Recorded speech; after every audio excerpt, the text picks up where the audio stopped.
Hello guys, it's me रियू, welcome back to my channel. तो आज मम्मी કંઈક બતાવવાની છે આપણને। બોલો મમ્મી, શું બતાવવાનું છે? હેલો મિત્રો, નમસ્કાર, જય શ્રી કૃષ્ણ બધાને, કેમ છો? આજે હું મેથીના થેપલા બનાવું છું।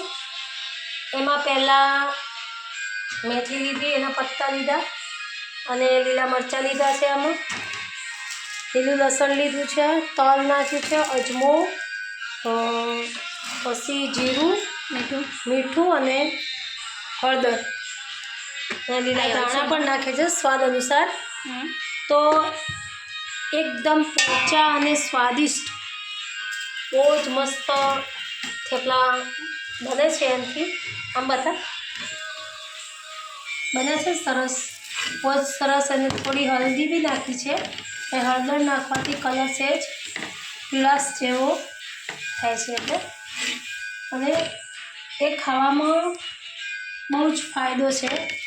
કેમ કે જે ડાયાબિટીસ થયેલું હોય એને તો ખાસ મેથી ખાવી જોઈએ। અને શિયાળામાં તો બહુ જ મેથી સસ્તી બી હોય છે, કેમ કે 10ની 2 પૂળી આપે છે, અમુક વાર 10ની 3 પૂળી બી આપે છે, કોઈ વાર 10ની 1 પૂળી પણ મળે છે।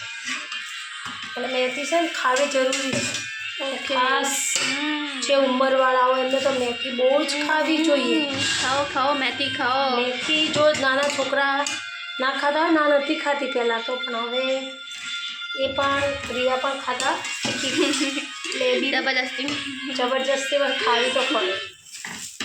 દૂધી અને મેથી ખાવાથી શિયાળામાં બહુ બેસ્ટ। બોલો ધવલ, બોલો। ओके, सो मिलता है।